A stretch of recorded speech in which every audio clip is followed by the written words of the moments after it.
Bastia, San Sebastián Donostia y Easo por Olarso son nombres que han discurrido en una misma historia.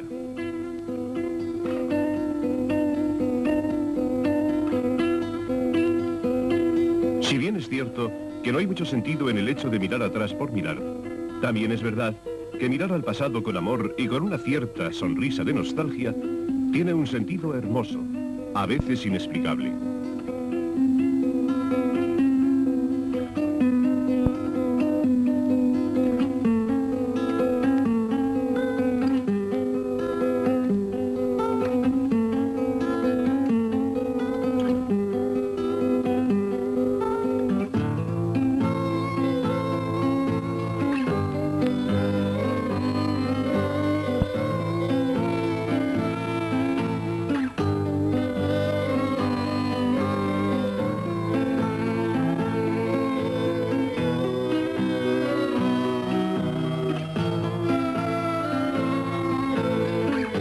Entonces, ha pasado mucho tiempo, y ahí quedan, con su coraza de piedra, todos esos testigos recios y silenciosos.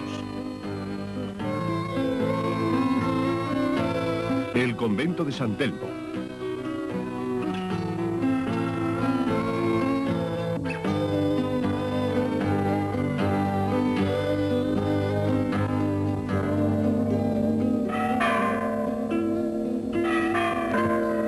La iglesia de Santa María, parroquia matriz de la ciudad, construida con la contribución de la Real Compañía Guipuzcoana de Caracas y que venera por patrona a la antiquísima imagen de la Virgen del Coro.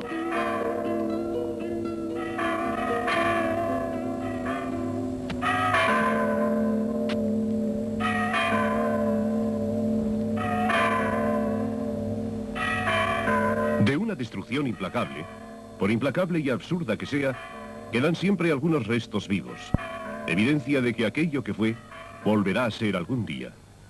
Como bellamente dice Dionisi, entre las plazas de un pueblo suele haber una que resume el alma popular y conserva el latido de la historia local. Cada una de las viejas piedras, como cada una de las viejas prácticas que vemos subsistir, adquiere un prestigio sentimental correspondiente a la desaparición vertiginosa de las que se fueron para siempre del pueblo de nuestros padres.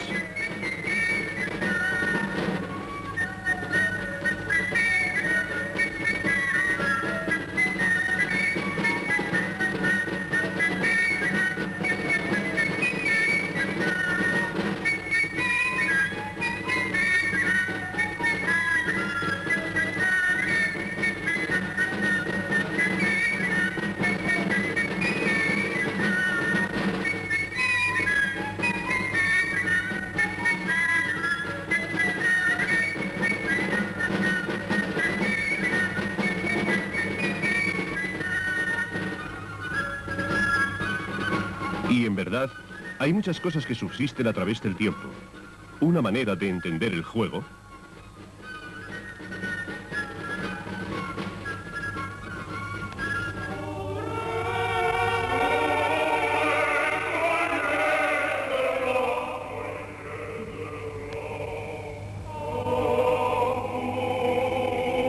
Una necesidad de trabajo.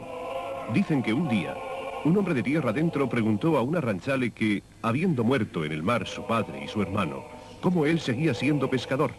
A lo que dijo el otro, ¿su padre y su madre dónde murieron? Pues en la cama. ¿Y todavía se acuesta usted en la cama?, preguntó el arranchale en tono mordaz.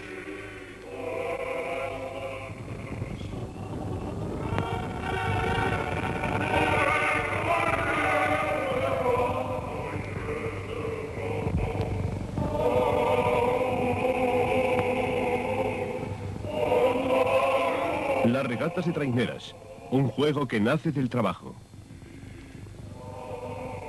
Y Mari, el zumayano José María Zubía, que también murió en la mar por salvar a otros en el invierno de 1866, es testigo del cambio que experimenta este muelle.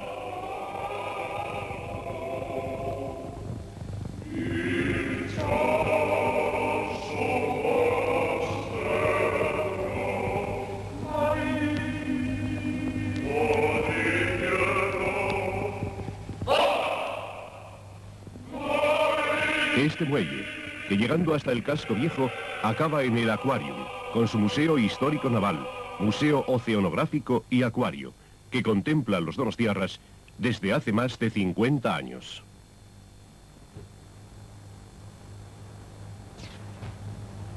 ...31 de agosto de 1813. Tras 5 años de ocupación francesa, las tropas aliadas logran entrar en San Sebastián, entonces con 6.000 habitantes.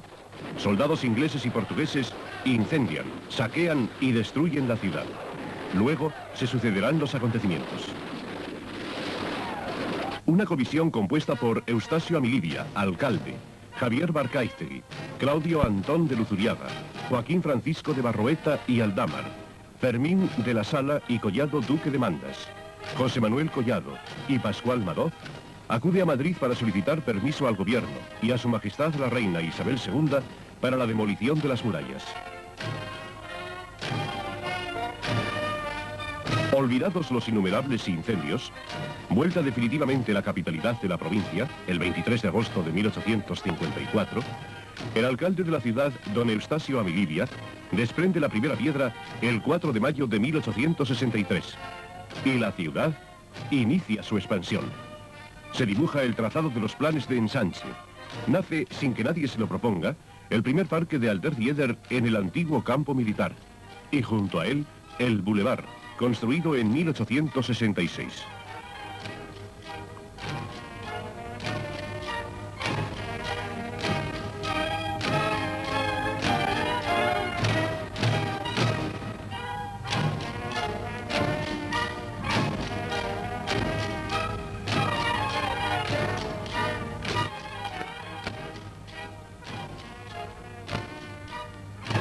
Luego, 11 años después de la conclusión de la Segunda Guerra Carlista, en el norte, surgirá el Casino, inaugurado en 1887 y de tanta fama como los de Biarritz y Montecarlo.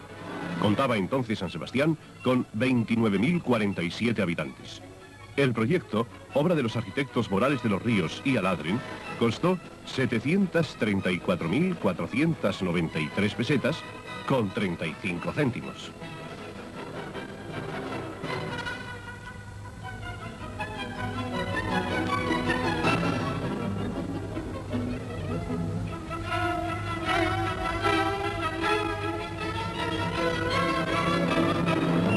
En él se darán cita los famosos de la Belle Époque, políticos y escritores, artistas y espías, León Trotsky, Mauricio de Maeterlinck, Sara Bernard, Colette.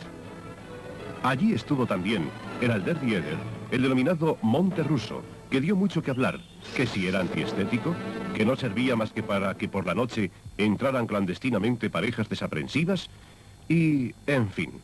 Aparte las pequeñas anécdotas, en 1909 se proyectó la construcción de un monumento en la brecha como recuerdo del lugar por donde entraron las tropas aliadas libertadoras. Pero hasta 1913 no se llevó a cabo una obra escultórica conmemorativa que, inaugurada por los Reyes, estuvo emplazada en los jardines de Alderdieder. Fue demolida en 1924 y repartidos los motivos aquí y allá. El tiempo ha ido borrando las desdichas pasadas, y sobre las piedras de antaño irá emergiendo una ciudad pujante y llena de atractivos.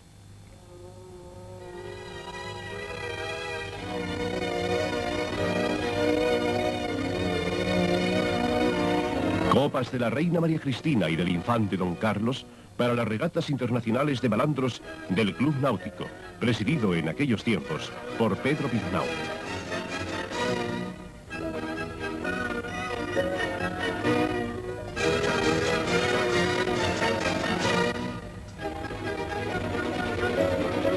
El marco natural de la ciudad, bellísimo a todas luces, su paisaje y su magnífica situación, hará que sean muchos los que pongan su mirada en Donosti, hasta el punto que en el verano de 1879 se contaban 11.000 forasteros en la bella Easo, según estadísticas que publicó en aquella época el periódico El Urubea.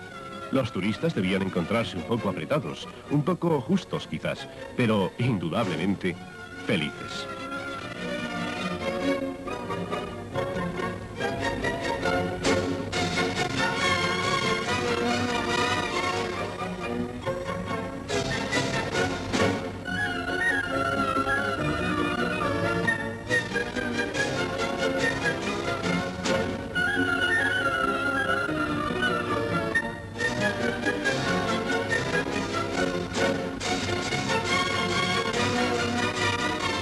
Desde que se inicia el derribo de las murallas, van quedando al descubierto muchos rincones populares de la zona vieja. La casa de la Zurriola detrás de las murallas del rey Don Sancho. Y en la plazuela de la Brecha, la famosa posada del Aragonés y tienda donde se albergaban los arrieros de la cuenca del Ebro que traían en pellejos los caldos de la ribera. La Brecha en sí, con toda su historia, por obra y gracia del general Sir Thomas Graham, primero en entrar con sus tropas cumpliendo órdenes de Lord Wellington. Y el mercado, cuyas obras terminaron en julio de 1871. Una idea del empuje de San Sebastián a principios de siglo es que en el mismo año de 1912 se inauguraban dos construcciones interesantes. El Teatro Victoria Eugenia, obra del arquitecto Francisco Urtola, y cuyo costo inicial fue de unas 900.000 pesetas, con pinturas y decoración de Ugarte y Martiarena.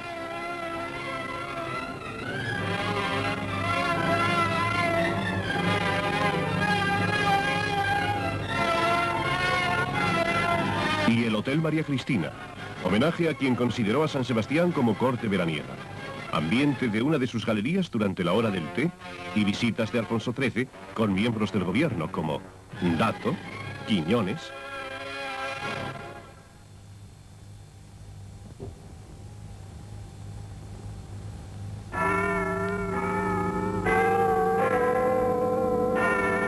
Entre el río Urumea y el Bernieder, la plaza de Guipúzcoa con sus jardines, con castaños de Indias, cerezos japoneses, fresnos, olmos, tilos, adornando el palacio provincial, y en la que alguien echó en falta un cañoncito que en los días de sol anunciaba su paso por el meridiano de San Sebastián con un estampido, que por lo visto sobresaltaba tanto al vecindario que tuvo que ser retirado y confinado al museo. Lo que son las cosas. Más hacia el centro, la avenida, en un juego de imágenes, se puede contrastar su ayer y su hoy, como si de pronto tuviéramos la facultad de poder elegir entre aquella o esta. En 1847 queda inaugurada la carretera de Andoain a Irún, que, pasando por la Sarte y el Antiguo, atravesaba la explanada de San Martín junto al camino de Hernani a San Sebastián. Años más tarde, en este mismo lugar se estableció el Casino Cursal, instalado en el Palacio de Valdamateu, en la calle de los Baños, hoy Paseo de la Concha. Más tarde fue Hotel Inglés. Completamente reformado, es en la actualidad el Hotel de Londres. En esta casa estuvo aposentada Isabel II durante los últimos días de su reinado en la Revolución de 1868.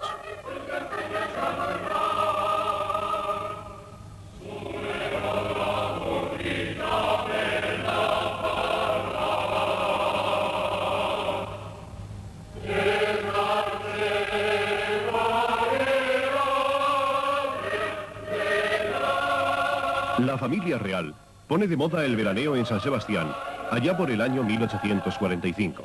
San Sebastián contaba aún con 10.000 habitantes. Primeramente lo hizo la reina Isabel II, a quien los médicos, debido a cierta afección cutánea que padecía, recomendaron baños en las aguas de la Concha. Si quieren saber cuándo se bañaba, a la 1 de la tarde antes de comer.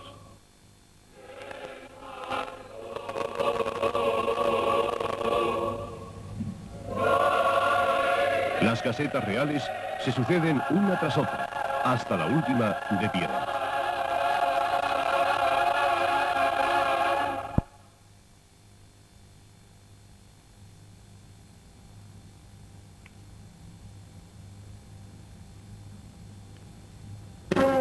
Años más tarde, en 1887, María Cristina, reina regente por muerte de su esposo Alfonso XII, decide pasar los veranos en San Sebastián. Lo hizo durante 40 años, salvo en 1898, por causa de la guerra con Estados Unidos. A pesar de los ofrecimientos de la ciudad, fue la propia Real Familia quien procedió en 1889 a construir el Palacio de Miramar, considerando la reina que el regalo supondría nuevos impuestos para la población donostiarra, lo que hay que agradecer.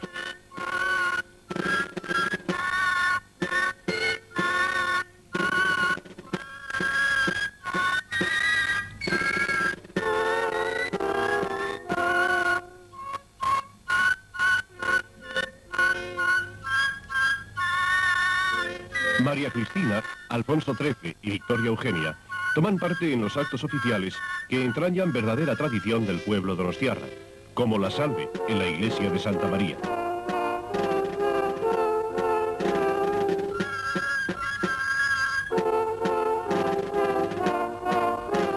En los primeros veranos, la familia real se instala en el Palacio de Ayete, entonces propiedad de la duquesa de Bailén. Grande es la afición de Alfonso XIII por los deportes náuticos de nuestra bahía. Patroneando su Giralda III, en compañía de la señorita Carmen Irazusta, gana la regata de honor.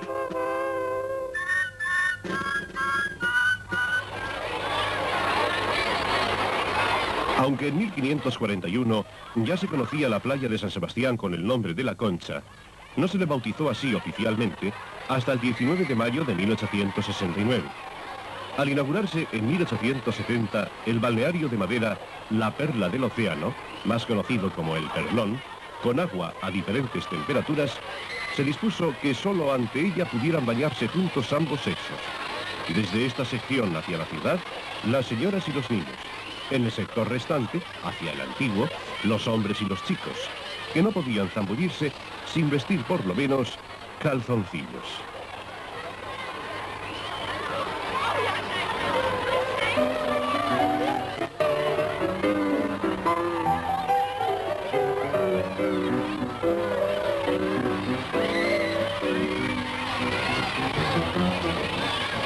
La cuestión de los elefantes es punto y aparte. Uno no sabe dónde se bañaban.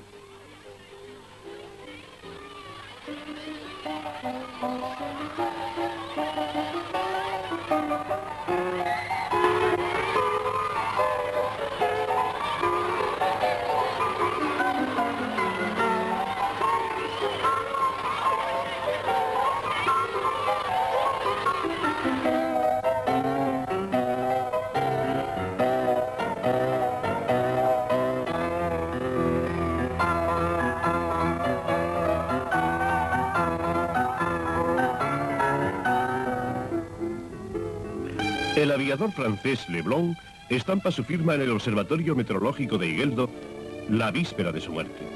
El 2 de abril de 1910, Leblon intenta hacer como despedida algo extraordinario. A las 3:30 en punto, su monoplano Berliot con un motor Comet de 50 caballos se eleva majestuosamente. Justo un minuto después de haber iniciado la ascensión, los espectadores vieron con espanto que el monoplano daba vuelta campana y descendía vertiginosamente sin que el aviador pudiera abandonar su puesto. El entierro de Leblon discurrió silencioso por la Avenida de la Libertad.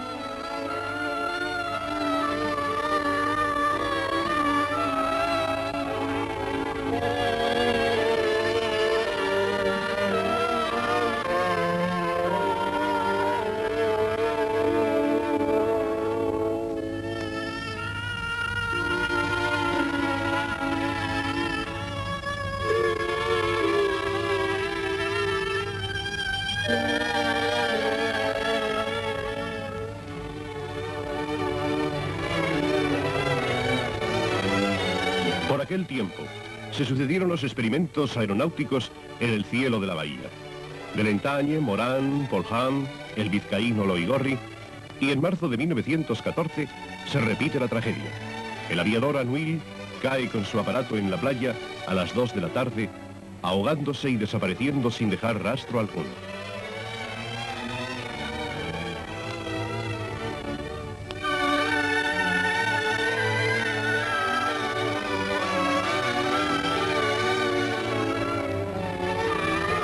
Los biplanos e hidroplanos también hacen presencia en La Concha.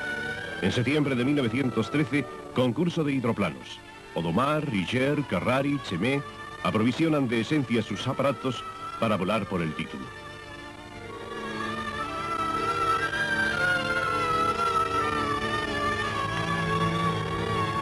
Concluido el Palacio de Miramar y desviada la carretera general por medio del túnel del Antiguo, Ondarreta cobra también nueva vida. A finales del pasado siglo, quedaba inaugurado en terrenos de Los Juncales, hoy Jardines de Ondarreta, el primer hipódromo que tuvo San Sebastián, y en un concurso hípico internacional, al que acude la reina Victoria, quedó campeón el capitán Riaño, con su caballo Operable, que realizó el recorrido en 1 minuto 15 segundos.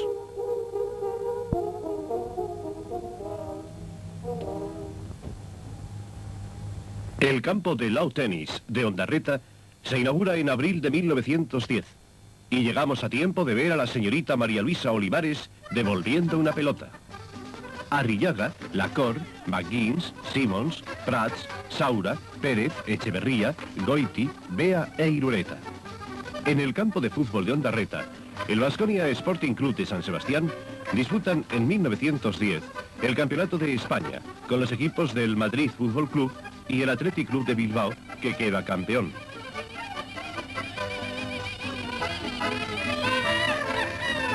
Petróleo en San Sebastián, con lo bien que nos vendría. Con un recuerdo a la fábrica de cerveza Scott, abandonamos el barrio del Antiguo hacia Andoain.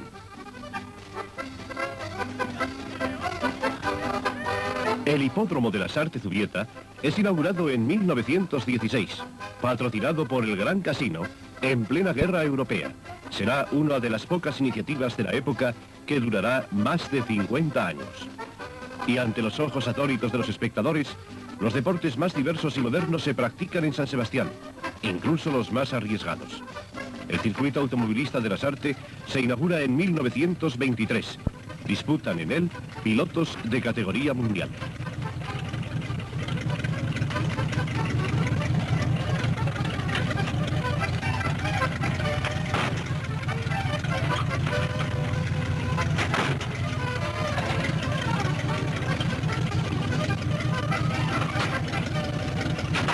Los participantes preparan sus bólidos. El jefe de carrera da sus últimas instrucciones. Y la salida hacia el Gran Premio.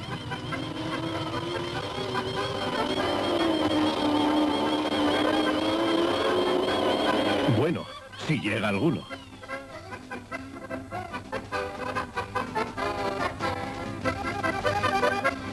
Monte Arrobi, Monte Igueldo.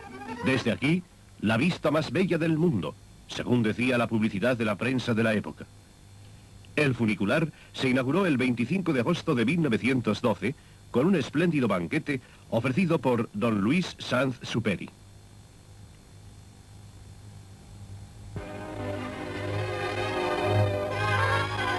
Y en Igueldo se puede disfrutar de un magnífico restaurante de primer orden, espléndidas terrazas, conciertos, el gran parque de atracciones.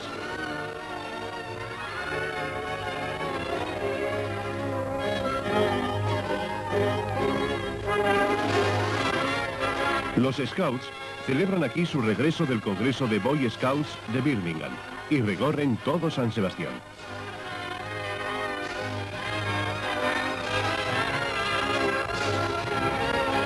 Otro gran parque de atracciones que se inaugura en la Semana Grande de 1910, la Linda Cursal, en el barrio de Martutene, dotado de los últimos adelantos para el esparcimiento.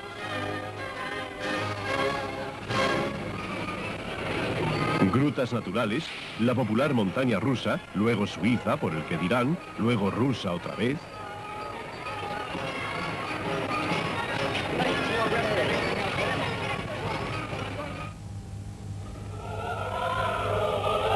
Desde Martutene y siguiendo el río Urumea hacia el mar, el puente de madera, que estuvo junto al nuevo hasta que su maderamen sirvió para atalayas y fortines por la guerra carlista. El quinto puente de Santa Catalina, el primero de piedra, se inaugura en 1872.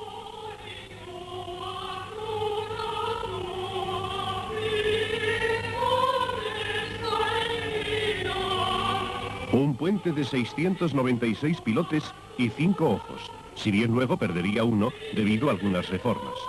2 años después de declarada la capitalidad de San Sebastián, en 1856, es aprobado que la línea de ferrocarril Madrid-Irún pase por San Sebastián.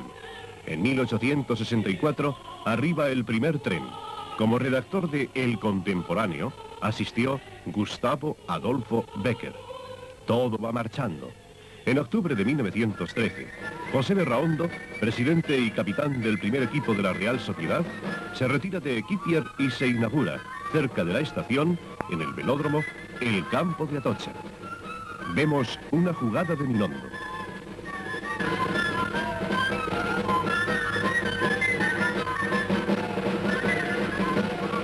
Una amplia comitiva ambientada con música y en la que figura, entre otros, el alcalde señor Elósegui, en representación de su majestad la reina, recorre algunas calles de San Sebastián en 1905.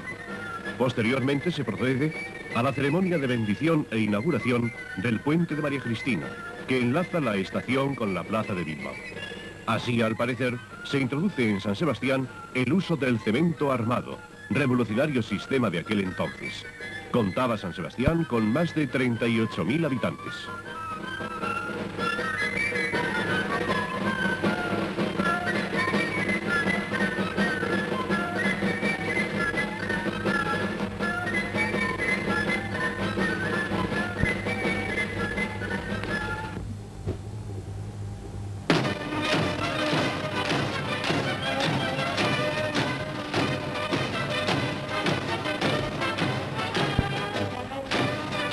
Y el puente del Cursal, el más cercano al mar, cuyo nombre auténtico es el puente de la Zurriola, fue inaugurado 16 años más tarde que el anterior, es decir, en 1921, dando el clásico tijeretazo a la cinta inaugural la esposa del por entonces alcalde de San Sebastián, don Pedro Zaragüeta.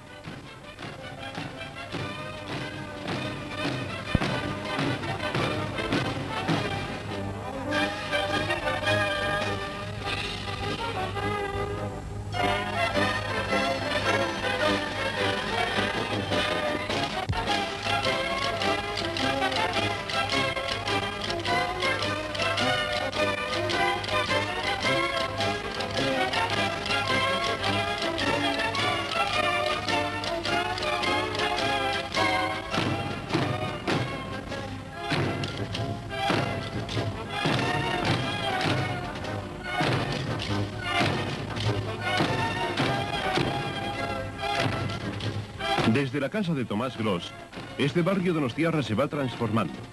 Al año siguiente, 1922, surge el Gran Cursal, obra del arquitecto Monestel, dirigida por el donostiarra Lucas Salday, y que costó 7 millones de aquel tiempo, siendo inaugurado por la familia real. Música de Weber y de Liszt, y una cena fría, en su primer día de existencia, con más de 500 comensales, en su elegante comedor, para luego pasar al magnífico salón de juego, de tan efímera duración, pues no llegó a 2 años, debido a la aplicación de un puritano decreto por el que el general Primo de Rivera suprimía en 1924 los juegos de azar, y por el que se perderían tantas cosas. Todo ello hace también que cambie el Gran Casino, al que se niega el juego el 14 de enero de 1925, no pudiendo ayudar a cubrir los gastos de los festejos que organiza la ciudad.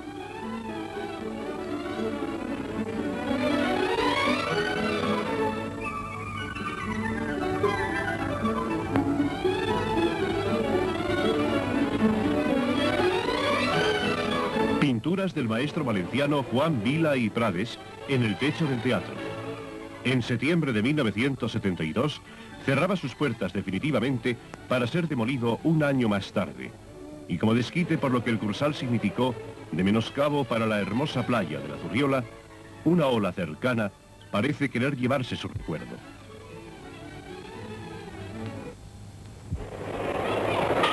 Vibra la pelota entre Chiquito de Azcoitia y Cantabria en el High Alay moderno, así bautizado por don Serafín Baroja, el ricoseme muy querido de la ciudad. El frontón que se inauguró en el barrio de Gros en 1905.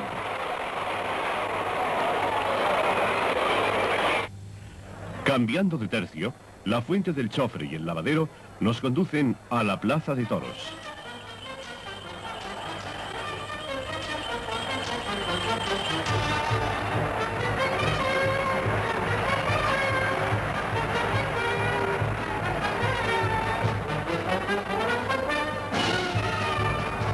La Sociedad Unión Artesana, de magnífico historial en todos los sentidos, organizaba anualmente un festival taurino con comparsas y farándulas, cuyo rendimiento neto se donaba a entidades benéficas donostiarras. Con estos y otros festejos llegaban a San Sebastián muchos visitantes famosos de otras latitudes.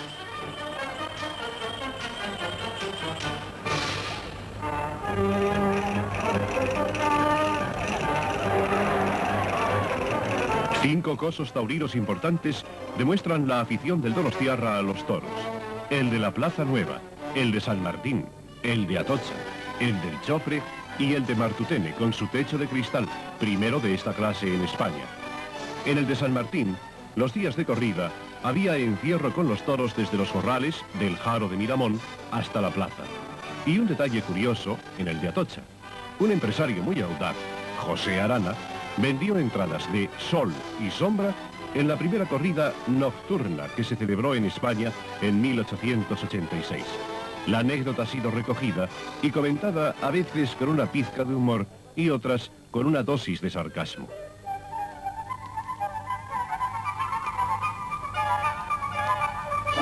Desde el barrio de Gros, de 1902 a 1918, en tranvía al Monte Ulía, con altura terminal de la línea de 200 metros sobre el nivel del mar.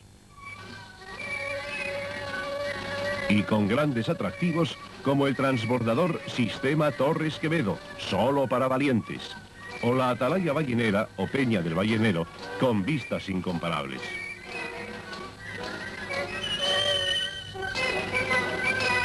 Fecha memorable, la del 24 de agosto de 1921.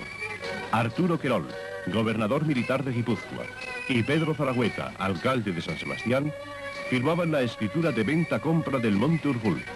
Así, el municipio de San Sebastián adquiría al Estado el histórico monte por 1.500.000 pesetas.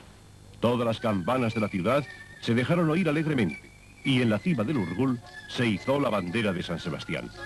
Se oyó la música del tamboril, los estampidos de los cohetes, y se celebró una misa en la ruinosa capilla del Cristo de la Mota. Una jornada emocionante por cuanto significaba para el pueblo donostiarra. Paradójicamente, el Paseo Nuevo se creó años antes de este acontecimiento por un real decreto que, tras declarar la no procedencia de cesión de Urgul al municipio, porque sus fortificaciones son necesarias para la defensa, expresa la voluntad del rey de que se construya un paseo en la parte inferior de dicho monte.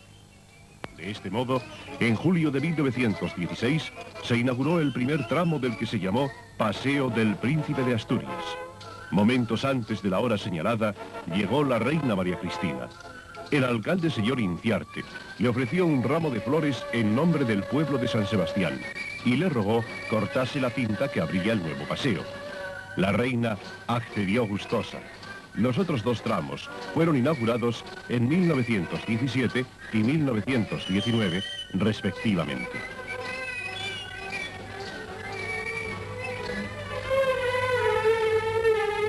Las olas del Cantábrico rompiendo contra las piedras del nuevo paseo o de la isla de Santa Clara han ofrecido imágenes de una belleza y una fuerza sublimes, pero provocando también situaciones tan dramáticas como las vividas tantas veces, o la de los días 18 y 19 de enero de 1965, en que un temporal causó grandes destrozos. Los daños se estimaron en 100 millones de pesetas y el Paseo Nuevo quedó totalmente destrozado. Apareciendo los cimientos de las columnas que sostiene la perla.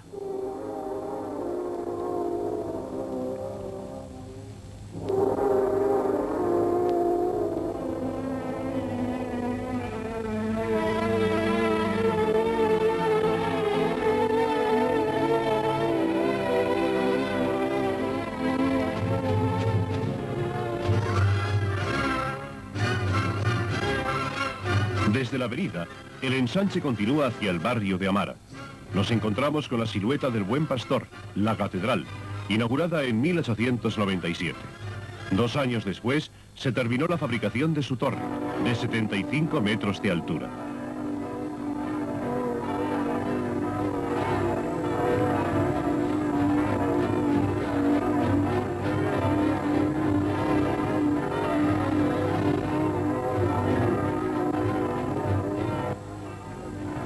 Y la del histórico monasterio de San Bartolomé, hoy colegio de la Compañía de María, y que precisaría de una página completa.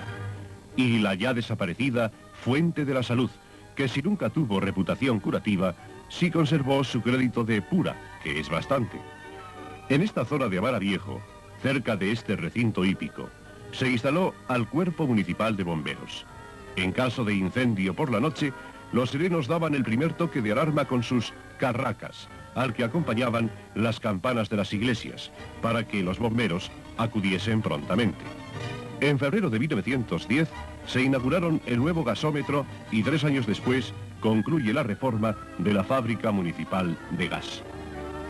Entre 1924 y 1926 se produce un cambio sensible en la fisonomía de Amara.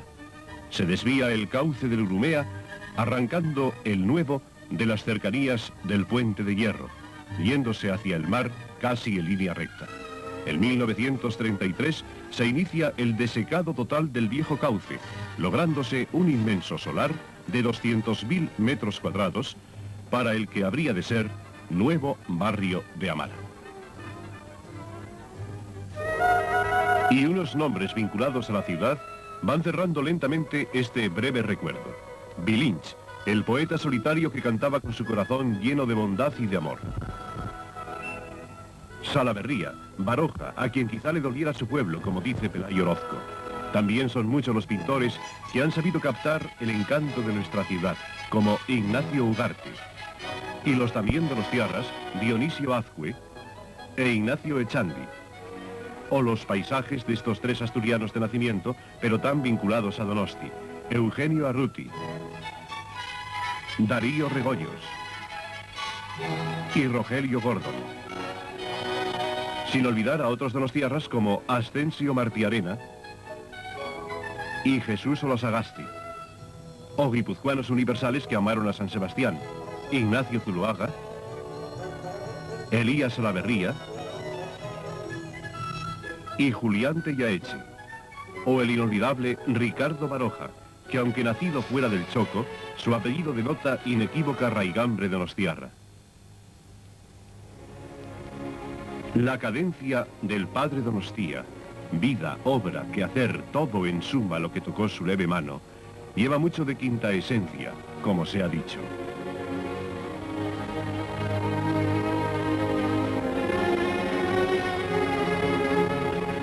Secundino Esnaola, músico entrañable unido al Orfeón Donostiarra, y tantos nombres imposible de citar ahora.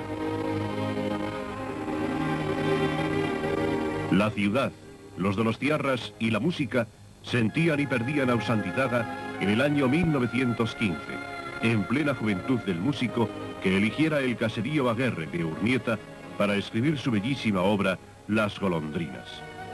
Y pasando por chistularis y tambolineros, Masurco, Unanue, Ansodena, Iñudes, tamborreros, caldereros, dejamos que la música de Sarriegi, tañedor del alma alegre de los donostiarras, discurra al final de esta semblanza de la vieja historia de una ciudad.